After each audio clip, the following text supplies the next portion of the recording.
Episode 4, Mountains, Marshes, and Memory, the National Parks of the Southeast. That was a lot of M's. Yes, it was. The mist rising off the water, and something big just moved in the reeds. You're standing ankle deep in a cypress swamp, and the forest around you buzzes like it's alive. That's because it is. Dun, dun, dun. In every direction, this is the Southeast, and its national parks are ancient, alive, and louder than you think. Hi, I'm Renee. And I'm Dan. Welcome back to Time Tellers in episode 4 in our 5-part series on U.S. national parks. Today, the southeastern parks. The ones with fireflies, ghost stories, bald cypress, rivers of grass, and ghosts of war. We'll hike the Smokies, paddle the Everglades, walk the swampy cathedral of Congaree, and climb the crumbling walls of Fort Jefferson, 70 miles out in the ocean. And in between, we'll tell stories about the Cherokee, Seminole, enslaved laborers, New Deal workers, and the women and men who give up their homes so these parks could exist. Start at the top, literally, with the Great Smoky Mountains National Park. Straddling the border of North Carolina and Tennessee, the Smokies are the most visited national park in the U.S. But they didn't start as a sure thing.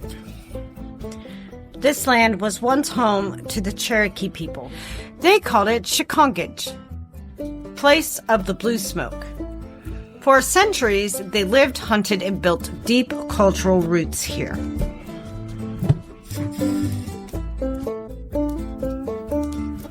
After the Indian Removal Act of 1830, most Cherokee were forced out on the Trail of Tears, but some resisted. Their descendants, the eastern band of Cherokee Indians, still live next to the park today. By the early 1900s, logging had become a disaster. Entire hillsides were stripped. Wildlife vanished. Conservationists pushed back, but the land was privately owned. Unlike Western parks, the Smokies weren't on federal land. Enter Ann Davis, a school teacher from Knoxville who suggested the idea for a national park, and then John D. Rockefeller Jr., who gave $5 million to make it happen.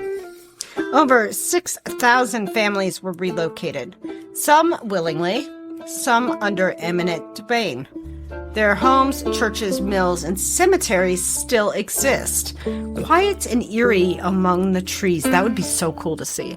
During the 1930s, the Civilian Conservation Corps, part of FDR's New Deal, built trails, roads, and campgrounds. They planted trees, fought fires, and created the infrastructure we still use today.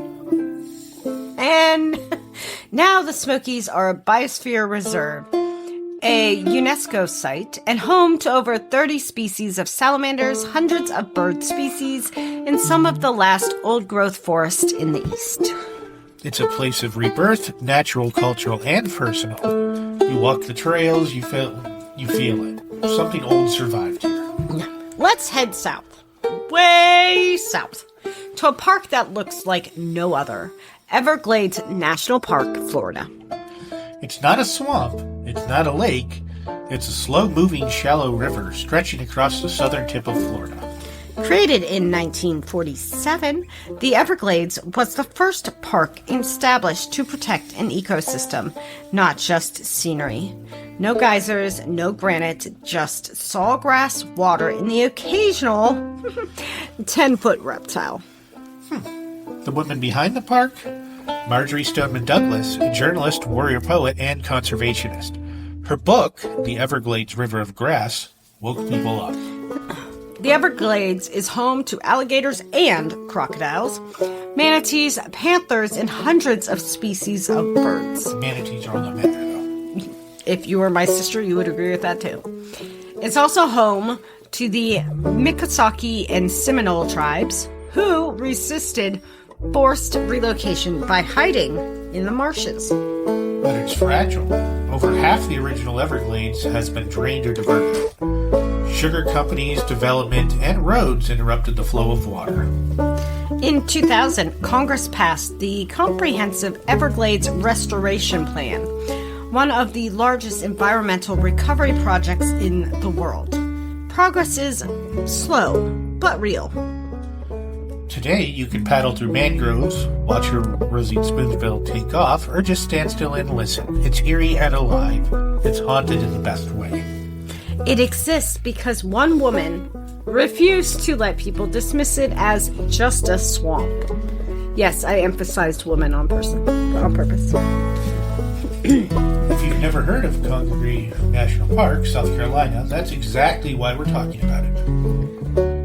Congaree protects one of the last and largest old-growth bottomland hardwood forest in the U.S. Basically, it's a swamp cathedral with cypress trees the size of grain silos and knees rising like gravestones out of the water. In the 1960s, logging companies tried to cut it all down, but Harry Hampton, a local journalist, fought like hell to save it. By 1976, it became a national monument. In 2003, a full-fledged national park. It's quiet, still, and, yes, wet. You move through it on boardwalks and canoes. No roads, no resorts, no big lodges, just frogs, birds, and trees so tall they feel like you're inside a secret temple. Oh, and fireflies. Congaree is one of the few places where synchronous fireflies flash in unison for a few weeks every year. It's like a forest-wide Morse code rave. It's also a refuge. There's only one E on that word, Renee. It's also a refuge for species that need dark, damp, undisturbed spaces, including us. Some of us. 70 miles west of Key West, in the middle of the Gulf of Mexico, sits a hexagonal fort built of 16 million bricks. Welcome to Dry Tortugas National Park. It's mostly open water, coral reef, and 7 tiny islands, but also the massive crumbling Fort Jefferson. Built starting in 1846, Fort Jefferson was a strategic U.S. military outpost and later a Union prison during the Civil War. Its most famous prisoner? Dr. Samuel Mudd, the physician who treated John Wilkes Booth's broken leg after Lincoln's assassination. Mudd was imprisoned here, then earned a pardon after saving lives during a yellow fever outbreak. That'll be another whole episode. Yes.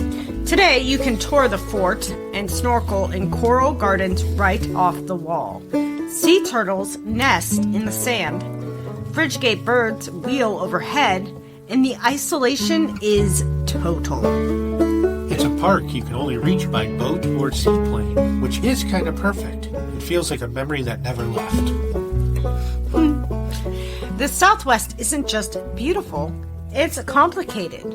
Many of these parks came at a cost to Native nations, Black communities, farmers, loggers, and displaced families.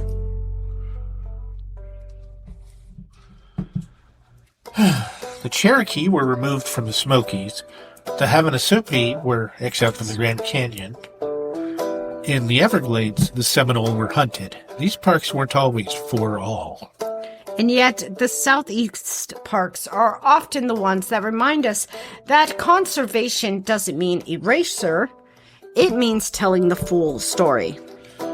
That includes African American history, too, from CCC workers building trails to stories of escaped enslaved people who used swamps as sanctuaries. These parks hold memory in the trees, the water, the ruins, and the silence. They're not empty. They're echoing. Lightning Round Southeast Edition. Woohoo! I'm still going to win. You're asking the questions. Yes, so I automatically win. Oh. Best Appalachian view. Klingman's Dome, Smoky Mountains. But bring a jacket. Best place to see an alligator and a crocodile. Obviously, the Everglades. Also, best place to get extremely sunburned in a kayak. While you're looking for Alcatraz. On the wrong coast. I was looking for an alligator Alcatraz. Oh, okay. Well, no, you're helping to find all the missing prisoners. No.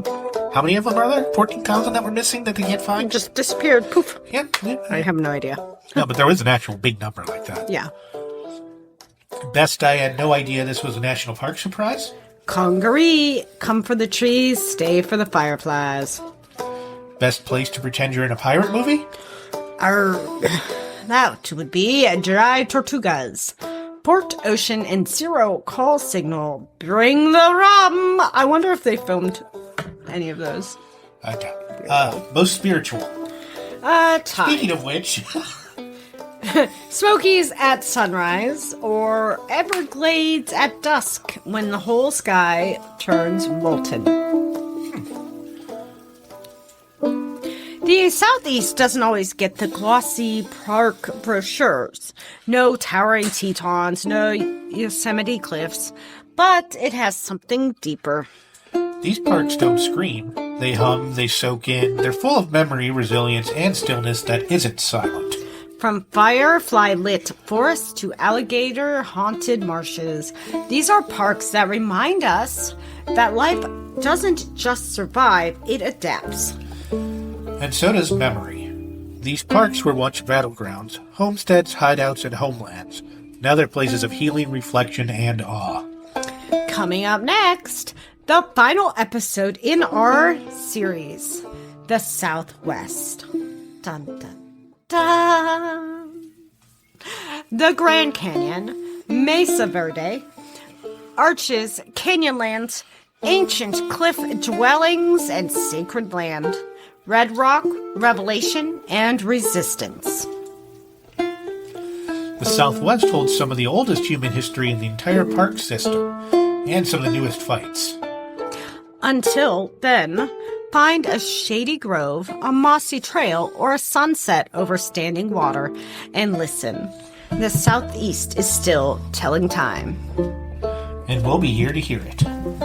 Bye-bye!